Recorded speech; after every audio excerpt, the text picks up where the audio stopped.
Wiring is a really important part of building a map, yet a lot of amateur builders don't know how to wire well. And because of this, a lot of amateurs can't get good. But I have a solution. In this video, I'll be showing you 5 different wiring contraptions that even your grandma could understand.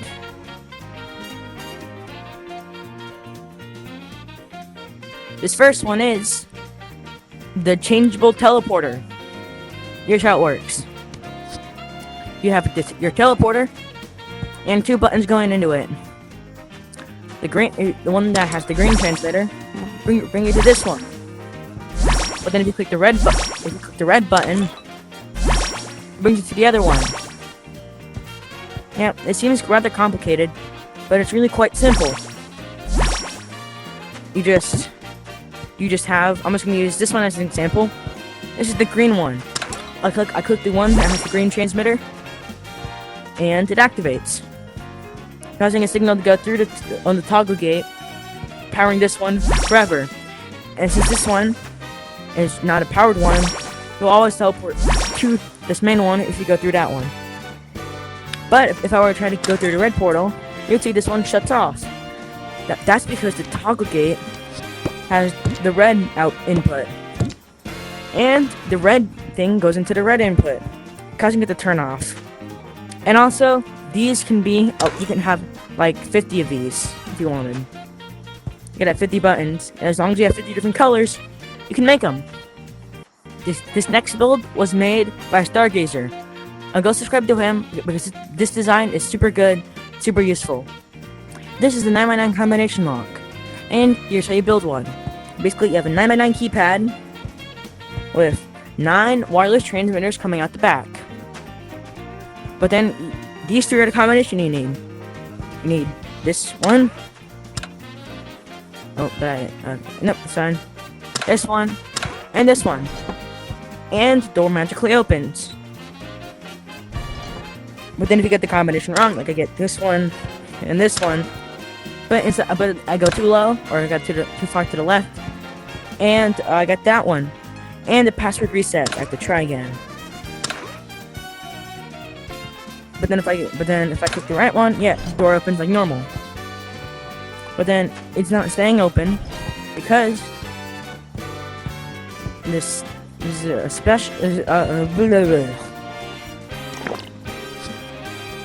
So the transmitters give a signal to the receivers, which turn on the toggle gates. But then when a wrong one comes up, it resets all of them back to no pulse. So like if I had this one, but then I click this one, it resets it.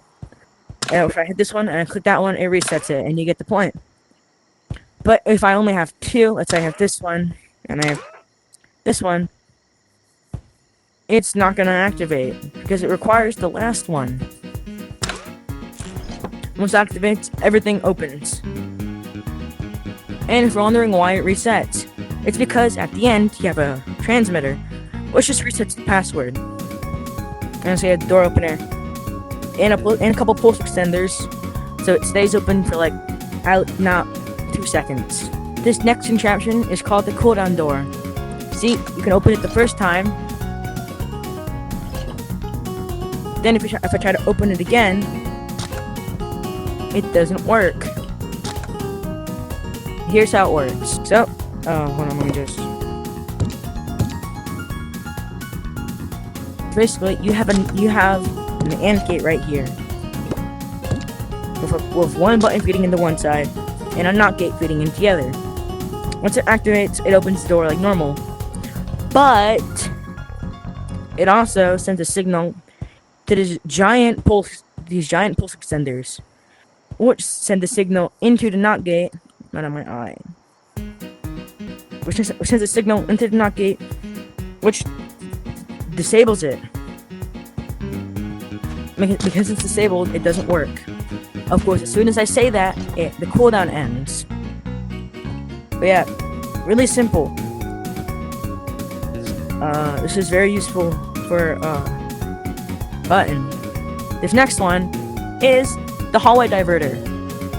It's pretty much as it seems. You click the thing, the hallway diverts. You can't go down this path, but you can go down this one. But then after a while, it switches back, and you can go down the original path.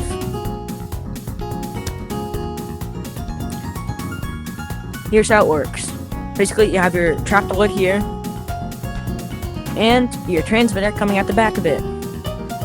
Now, another receiver of the same color is going into a pulse extenders, which go into a NOT gate, which is why this one is always on. And then when you turn it off, it disables it. Now this one, the unintended hallway, the one you didn't want to go to, it's literally the exact same thing, but without the NOT gate. And instead you just have a wire here.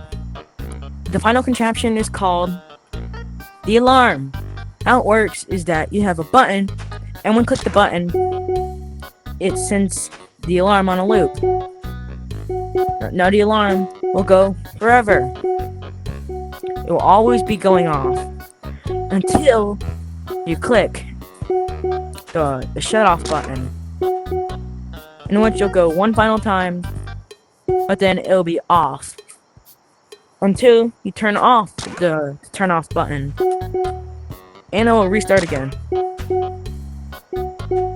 So how it works is you just have two receivers, which correspond to their transmitters, but one of them has a NOT gate, or not a NOT gate, a toggle gate, and you just have your standard loop, big wire going loop, preschool stuff basically, and then you just use whatever Yeeps composer uses. These things, I don't know what they do, but apparently they make music. Now this is not music, this is an instrument of torture. So I would not recommend you build this often. Those were the wiring contraptions. Now I'd love it if you were to comment down your own wiring contraptions. And also make sure you subscribe to Stargazer, as he made the number 9 combination lock. And I'm pretty sure his page is filled with a bunch of that stuff. So subscribe to him. Also subscribe to me if you like wiring videos and want more of them. And if you like my Yeeps videos, I recommend you watch my full Yeeps playlist right here. And if you like the background music I use, I'd recommend you click the background music playlist here.